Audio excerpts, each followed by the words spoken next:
Bonjour à tous, je vous souhaite la bienvenue à cette audioconférence qui fait suite à la publication de mon deuxième livre, Penser le libéralisme, sorti en 2013. Dans ce livre, je tentais d'analyser la manière dont le libéralisme, que je tiens pour être l'idéologie de l'époque,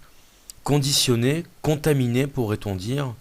l'ensemble de nos manières de vivre, de nos pratiques et de nos représentations. En quoi, si on préfère, l'idéologie libérale tendait à fabriquer des individus façonnés par des idées, des valeurs, des usages, dont le premier bénéficiaire est le capitalisme de consommation, c'est-à-dire au sens large le marché. De ce point de vue, il n'y avait donc strictement rien dans ma démarche de véritablement original ou d'absolument novateur. Nombreux sont les commentateurs de l'époque, depuis en gros les années 70, qui ont mis en évidence ce besoin qu'a tout système économique, s'il veut fonctionner de manière performante, de s'appuyer sur une série de pratiques et de croyances individuelles allant dans le sens de ses intérêts, de modeler les hommes en somme à ses exigences et à ses impératifs. Là où mon propos se voulait plus inhabituel, plus hétérodoxe, plus paradoxal aussi, et qui a favorisé un grand nombre d'incompréhensions sur le sens de ma démarche, c'est que je localisais dans l'extrême gauche le discours qui accompagne le plus efficacement, à mon sens, l'idéologie sur laquelle s'appuie aujourd'hui le système capitaliste. Je n'y reviens pas, je renvoie ceux qui voudraient approfondir cette question à ma précédente conférence réalisée en juin 2012 et disponible sur ma chaîne YouTube. Il ne s'agissait donc évidemment pas, comme la plupart de ceux qui m'ont lu l'avaient parfaitement compris, de critiquer l'extrême gauche à partir d'un point de vue de droite, et encore moins, ça je pense que vous l'aurez compris, dans une optique pro-libérale ou pro-capitaliste. Il s'agissait au contraire de pointer les incohérences de l'extrême gauche à partir d'un point de vue anticapitaliste conséquent, c'est-à-dire de montrer en quoi la posture prétendument anticapitaliste de l'extrême gauche recouvrait en réalité une base idéologique commune avec les partisans du libéralisme, y compris du libéralisme économique. Bien entendu, pour comprendre la position que je défends, dont au passage je suis loin d'être l'initiateur, je vous renvoie ici au livre de Jean-Claude Michéa et avant lui de Michel Clouscar, qui sur ce point ont déjà tout dit. Pour comprendre ce positionnement, disais-je, il est évidemment nécessaire d'opérer une rupture avec la configuration officielle du jeu politique, configuration qui repose pour une large part sur le clivage historique droite-gauche. Selon ce clivage, qui définit notre schéma ordinaire de réflexion politique, il serait tout simplement impossible d'envisager qu'une critique philosophique du discours d'extrême gauche, voire pour certains de la gauche la plus institutionnelle, puisse avoir d'autre finalité que de faire le jeu, l'expression est intéressante, de la droite, voire de l'extrême droite, ce croque-mitaine particulièrement commode des prédicateurs libéraux. Encore trop rares sont ceux dans les milieux supposés intellectuels qui parviennent à concevoir que l'on puisse adresser à un mouvement politique un certain nombre de critiques sans que cela n'implique nécessairement une adhésion, ni même une sympathie, à l'égard des thèses du ou des mouvements adverses. Or, je note que la plupart des reproches qui m'ont été adressés depuis la publication de mon premier livre émanent de personnes qui souscrivent à cette vision binaire et réductrice,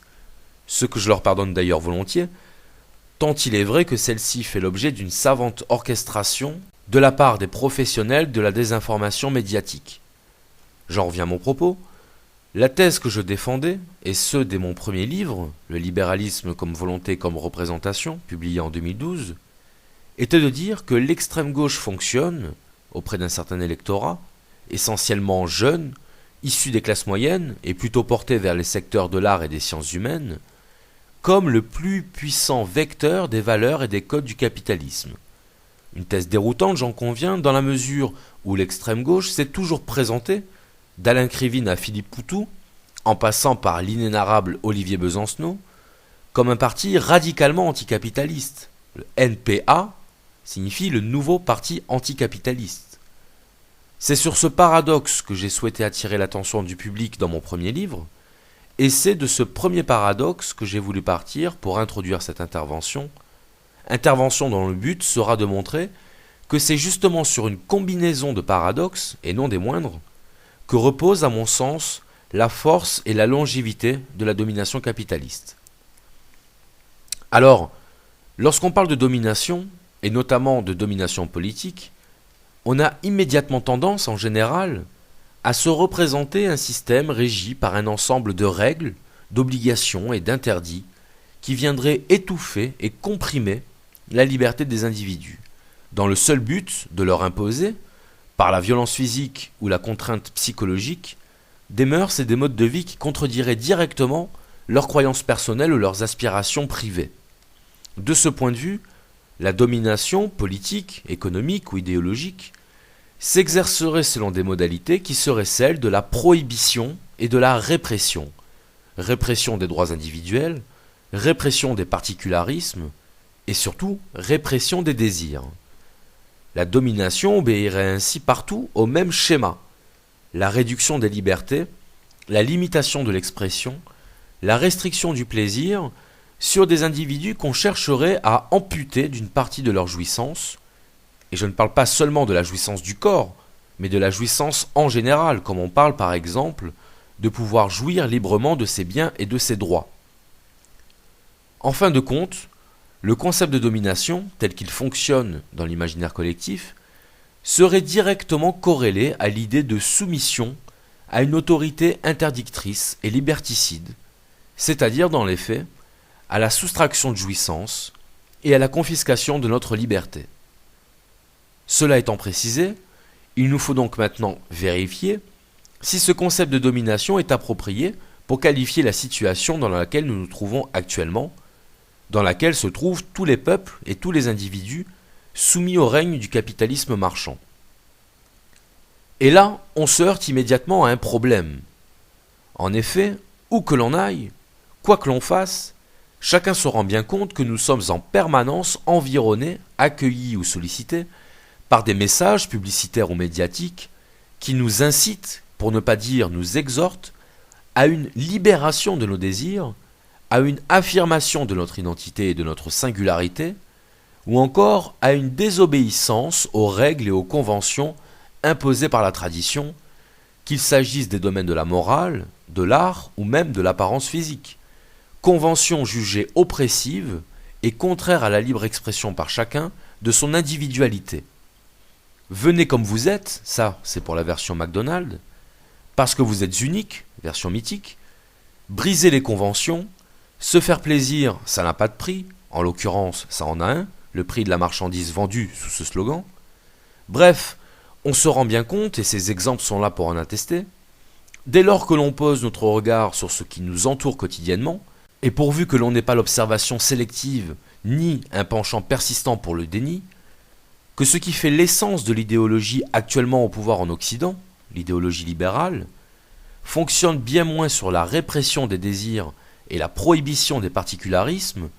que sur leur exaltation et leur affirmation, fonctionne bien moins en fin de compte sur l'interdiction que sur l'incitation. J'anticipe immédiatement certaines critiques. Certains me feront remarquer qu'il ne s'agit là que de messages publicitaires dérisoires et anodins, à visée essentiellement économique et commerciale, diffusés avec la complaisance intéressée de l'industrie télévisuelle et de la presse écrite, la publicité représentant, comme on le sait, la source principale de financement de la production médiatique. Autrement dit, tout cela ne serait rien d'autre que du marketing. Je suis tout à fait d'accord. Mais alors justement, qui détient le pouvoir ? Qui exerce la domination dans une société capitaliste, si ce n'est précisément le marché ? Et qu'est-ce que le marketing, sinon l'idéologie du marché ? Par conséquent, que peut bien signifier se soustraire à l'influence du marché et à son marquage publicitaire permanent, quand tout concourt, des panneaux géants dans les stations de métro aux couvertures de magazines devant les kiosques, des spots publicitaires incessants aux fenêtres pop-up sur Internet, à implanter en nous l'esprit du marché. Cela me donne l'occasion d'adresser une remarque à tous ceux qui croiraient encore que nos sociétés vivent sous le joug tyrannique de l'Église et sous la menace constante d'un retour à l'ordre moral. Lorsqu'on se balade dans la rue, la probabilité est incomparablement plus forte de tomber sur des représentations publicitaires de jeunes femmes dénudées dans des positions suggestives que sur une bonne sœur ou un vendeur de Bible ambulant. Et je n'ai évidemment rien contre les jeunes femmes dénudées. Disant cela, je signale simplement que l'idée selon laquelle l'expression publique du désir sensuel ferait aujourd'hui l'objet d'une censure systématique de la part de nos classes dirigeantes relève pour une large part du fantasme adolescent et du déni de réalité. C'est une simple remarque de bon sens. Comment est-il intellectuellement possible de soutenir qu'une société qui accueille favorablement des émissions télévisées matinales démontrant l'intérêt et le bon usage des sextoys, ou qui diffuse inlassablement des reportages sur le rythme des aventures nocturnes à Saint-Tropez ou à Ibiza, émissions d'un intérêt pédagogique certain, comme chacun pourra en convenir, et qui permettent, à une heure de grande écoute, de diffuser des images de corps voluptueux sous caution journalistique et documentaire, puisse être qualifiée de conservatrice et de pudibonde. Je pose simplement la question. Il n'est évidemment pas question ici de contester la survivance occasionnelle dans nos sociétés de poches conservatrices qui prennent à rebours les recommandations libérales en matière de mœurs et d'expression du désir.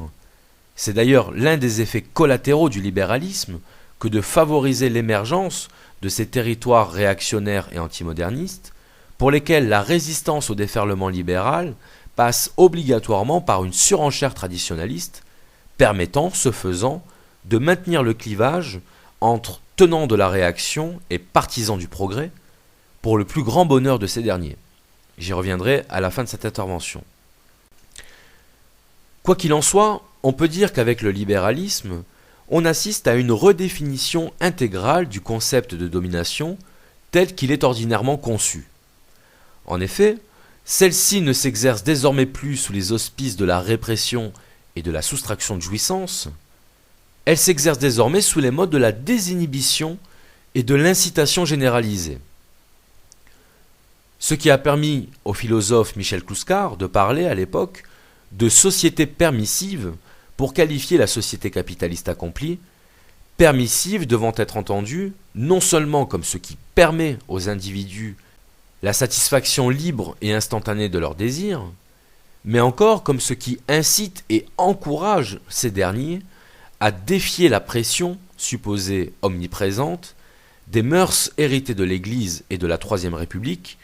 pour accéder à la liberté, liberté désormais définie comme transgression systématique de toutes les normes et de toutes les valeurs morales concevables. Si j'insiste sur cet aspect, c'est parce qu'il conditionne une part essentielle des débats et des réflexions entourant la question de la domination politique. Car ce qu'on retrouve aujourd'hui, de plus en plus fréquemment, c'est l'idée que toute forme de contrainte, toute forme de limite, osons le mot, toute forme de loi,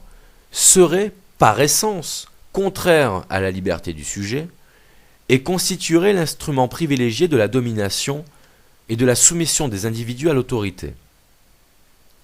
J'en profite donc pour faire ici une petite mise au point. Philosophiquement parlant, le concept de loi n'a, en tant que tel, jamais induit l'idée d'une abolition de la liberté ou d'une mise au pas idéologique. On sait par exemple que chez Rousseau, qui peut difficilement supporter l'accusation de fascisme, hormis de la part de certains universitaires monomaniaques, la loi, au sens juridique, est vue comme la condition même de la liberté, puisque c'est elle qui fixe les contours et les limites de l'action des citoyens dans l'état social, limites qui permettront à chacun d'accomplir ses propres aspirations privées dans la reconnaissance et le respect de la liberté d'autrui. Et si l'on veut aller plus loin sur le terrain philosophique, la loi, c'est aussi la loi que l'on s'impose à soi-même, et qui, loin de contrevenir à la liberté, en fournit au contraire la condition même de possibilité. Je rappelle ici que le concept d'autonomie, très présent dans l'œuvre de Rousseau, désigne étymologiquement la capacité à se gouverner selon ses propres lois, c'est-à-dire, en langage plus courant, la possibilité de se fixer ses propres règles et d'atteindre ses propres buts, indépendamment des influences et des injonctions externes. Autonomos, auto signifiant soi-même, nomos, la règle. Il ne faut donc pas confondre l'autonomie avec l'anomie, c'est-à-dire l'absence totale de règles et de normes. Or, c'est bien sur ce principe anomique que fonctionnent nos sociétés libérales, puisqu'en délégitimant par principe toute idée de loi, de règle ou de norme, elle interdit simultanément que l'on puisse se conformer à la loi que l'on sait soi-même prescrite, et par là même que l'on puisse adopter des principes de manière d'être visant à réaliser nos aspirations privées. Si l'on prend le concept de loi chez Freud, Freud n'étant pas exonéré de la critique bien sûr, mais forcé de reconnaître que certains de ces concepts sont tout à fait opérationnels, la loi chez Freud, c'est ce qui est associé au surmoi, c'est-à-dire à ce qui dicte à l'individu, le moi, ce qui doit être pensé ou accompli, conformément aux règles familiales, sociales et culturelles, progressivement intériorisées par le sujet, par opposition au ça, lieu de l'inconscient et siège des pulsions désirantes. Autrement dit, la loi va permettre de dévier et de transformer l'énergie sexuelle présente en chacun de nous vers un but pouvant être estimé plus noble. Ce qu'on appelle communément la libido, le désir, l'énergie sexuelle, va se voir réinvesti et converti dans l'accomplissement d'une œuvre, ou en tout cas, d'une action moralement, socialement ou culturellement valorisée, qu'il s'agisse de la production artistique, de l'investigation philosophique, de la performance sportive ou même de la pratique religieuse. C'est ce qui fait par exemple qu'un jeune homme préférera consommer son énergie, d'origine sexuelle, à écrire des poèmes, à pratiquer son sport favori, ou même à séduire une jeune demoiselle, pourquoi pas, plutôt qu'à se masturber devant les clips de YouPorn, activité dont la conclusion est, chacun en conviendra, finalement assez peu productive. D'ailleurs, saint Augustin, philosophe du Moyen-Âge, distinguait en ce sens 3 types de libido. La libido sentiendi, le désir sensuel, ou le désir des sens, qui s'exprime dans l'acte sexuel. La libido siendi, le désir de connaissance, siendi désignant la science, c'est-à-dire étymologiquement le savoir. Et la libido dominandi, le désir de contrôle, lié à l'orgueil et à la volonté de domination sur les autres. Bref, dans tous les cas, c'est bien à une déclinaison de la libido qu'on a affaire, à une énergie sexuelle, libido déviée, redirigée et réinvestie dans une activité considérée, selon une échelle de valeur courante, comme possédant une dignité propre. Ce processus par lequel nous transformons l'énergie sexuelle émanant du ça, de l'inconscient, du siège des pulsions, c'est ce qu'on appelle depuis Freud la sublimation. Et c'est précisément ce processus de sublimation qui se voit aujourd'hui enrayé et accusé par l'anthropologie libérale, puisqu'il contredit ouvertement l'exigence de satisfaction pulsionnelle encouragée par le marché via la consommation compulsive et l'acte d'achat irraisonné. Je rappelle d'ailleurs à cette occasion que la conception de la liberté comme satisfaction immédiate de nos désirs provient en fait de la philosophie utilitariste, pour laquelle le bonheur se mesure d'abord à la quantité de plaisir éprouvé par l'individu, indépendamment de la qualité de ces plaisirs, c'est-à-dire indépendamment de la valeur, morale ou esthétique, dont ces plaisirs peuvent se voir investis. Et je rappellerai aussi, pour finir, que les stoïciens, philosophes de l'Antiquité, estimaient justement que la liberté consistait dans la capacité à maîtriser ses désirs et ses pulsions, ce qu'ils nommaient les passions, passion signifiant ce dont on pâtit, ce qui a donné l'adjectif passif, puisqu'une passion est un phénomène subi et non choisi. Maîtrise des passions qui contredit directement l'idéologie libérale, qui ne voit dans la retenue, dans l'empêchement de soi, dans la capacité à dire non, qu'un signe inquiétant de moralisme, d'inhibition et de rigorisme, qualifier quelqu'un de coincé parce qu'il récuse par exemple que le fait qu'une chanteuse à succès pose nue dans son bain peu après s'être fait vomir dessus publiquement constitue une démarche particulièrement appropriée au projet d'émancipation des femmes, qualifier quelqu'un de coincé donc, ayant quelque chose d'éminemment péjoratif. Un homme, ça s'empêche, disait Camus. La recommandation est évidemment valable pour les femmes. Autrement dit, un être humain se définit d'abord par sa capacité à dire non. Non face aux incitations permanentes de l'industrie publicitaire, non face aux sollicitations incessantes de la marchandise érigée en fétiche, les hypermarchés ayant aujourd'hui remplacé la fonction qu'occupaient auparavant les lieux de culte. On y vient et on y communie en famille les jours de repos comme on allait le dimanche à la messe. La citation est de Danny Robert Dufour. Et il n'est que de se promener dans un hypermarché un samedi après-midi pour en obtenir la vérification empirique. Danny Robert Dufour qui a, dans cette optique, forgé l'expression heureuse de divin marché pour qualifier la religion capitaliste. Michéa parle d'ailleurs dans l'un de ses livres du libéralisme comme d'une théologie, c'est-à-dire d'une pensée religieuse reposant sur des dogmes, avec ses mythes fondateurs, ses prescriptions, ses interdits, ses péchés capitaux. L'expression divin marché faisant directement référence à celui que l'on surnomme le divin marquis, c'est-à-dire le marquis de Sade, cet auteur baroque du XVIIIe siècle, part d'ombre de la philosophie des Lumières, emprisonné 13 années de sa vie pour fait de débauche. C'est d'ailleurs pendant ces années de captivité qu'il écrira ses textes les plus inspirés, comme pour compenser son empêchement physique de réaliser ses fantasmes de perversion. On en revient à la thématique de la sublimation. Le marquis de Sade, qui voyait dans la transgression permanente des prescriptions de la morale chrétienne l'accomplissement ultime de sa pensée matérialiste, c'est-à-dire centré sur les plaisirs du corps et la maximisation de la jouissance physique. Le divin marché, en ce sens, n'a donc rien inventé. S'il est possible de parler de paradoxe de la domination, c'est donc à un double niveau. D'abord, dans le fait que l'autorité politique, économique et idéologique s'exprime désormais par des médiations anti-autoritaires, précisément, puisqu'elle fonctionne aujourd'hui sous le mode de l'incitation, de la permission et de la transgression généralisée, réduisant l'homme à sa dimension pulsionnelle et désirante, faisant finalement de l'individu l'esclave de lui-même, au sens stoïcien d'esclave de ses passions, de prisonnier de ses désirs, désirs réinvestis non plus dans l'accomplissement d'une œuvre socialement valorisée, mais dans l'acte d'achat compulsif et l'adhésion à ce que je nomme l'esprit du marché, à savoir cette pensée, en réalité une non-pensée, selon laquelle l'attachement à des principes, la reconnaissance d'une loi au sens précédemment défini, l'inscription dans une filiation familiale, historique, culturelle, qui constitue autant de freins à la réduction des hommes à l'état de consommateurs passifs et gouvernés par leurs pulsions, représenterait le stade suprême de l'aliénation. Ce sont là les deux paradoxes majeurs de la domination libérale, qui s'articulent parfaitement l'un avec l'autre,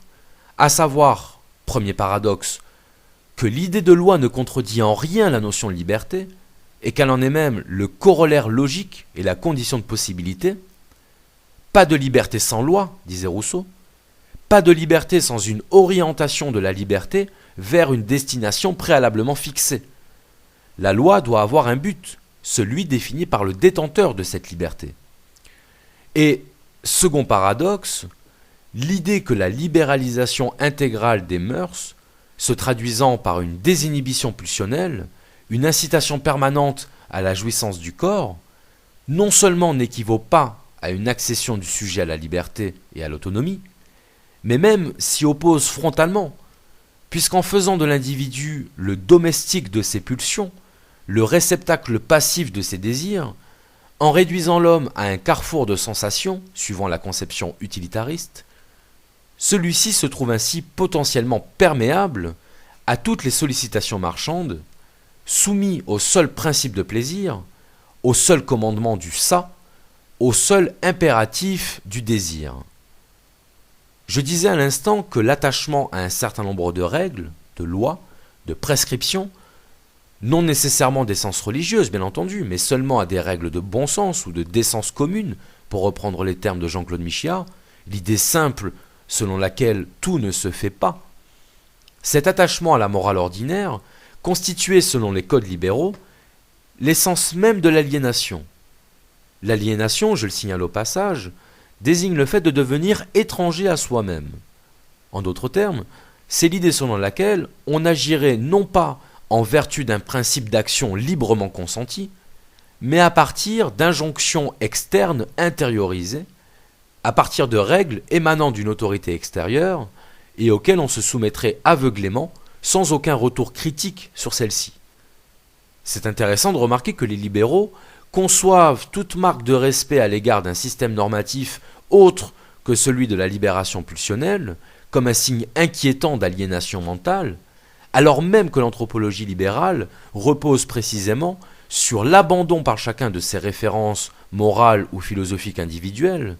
au profit du seul hédonisme jouissif et consommateur, c'est-à-dire sur l'idée que l'homme doit se délester d'une part de lui-même, sa part métaphysique pour le dire rapidement, pour, selon cette conception, enfin devenir ce qu'il est, à savoir un être mu par la seule considération de son intérêt privé et de son désir sensuel. Cela étant, et ce sera le dernier point de mon intervention, le dernier paradoxe libéral que je souhaiterais pointer, il faut toutefois noter qu'il existe aussi, et ce n'est pas faire offense que de le noter, des formes libérales d'opposition au libéralisme.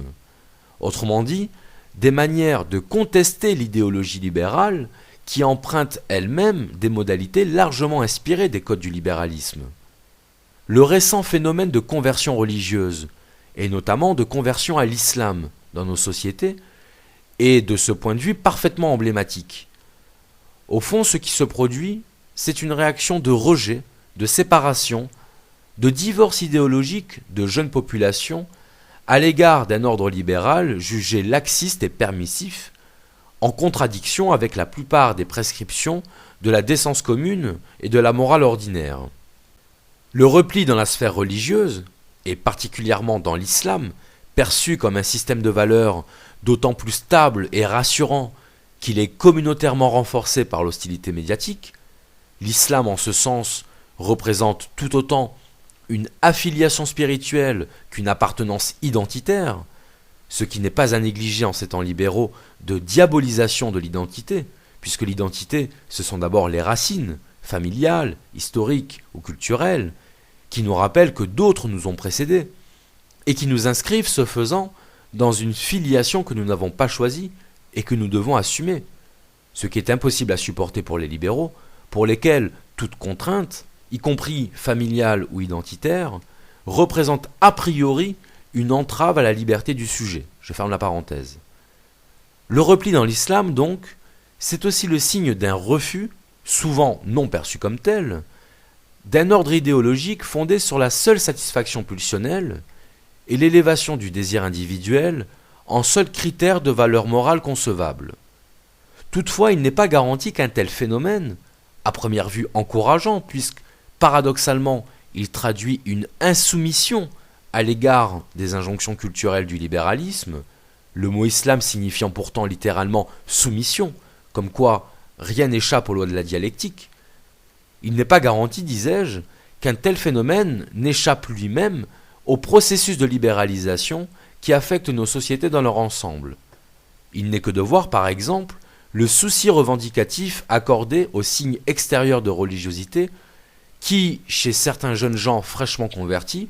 l'emportent sur la pratique religieuse effective et traduisent moins l'aspiration réelle et conscientisée d'un retour sincère à la spiritualité qu'une volonté de se positionner et de s'exprimer conformément aux recommandations libérales en matière de libre affirmation de son individualité. La religion est alors envisagée, dans ces cas-là, comme un simple mode d'expression de sa singularité, souvent justifié d'ailleurs au nom du principe de liberté individuelle, ce pilier conceptuel de la pensée libérale, ou encore du droit à la diversité, ce concept fourre-tout de la sociologie d'État, au point d'être réduit dans certains cas à un assemblage de signes, à un appareillage de symboles prenant le pas sur le contenu spirituel auquel de tels symboles sont supposés renvoyer.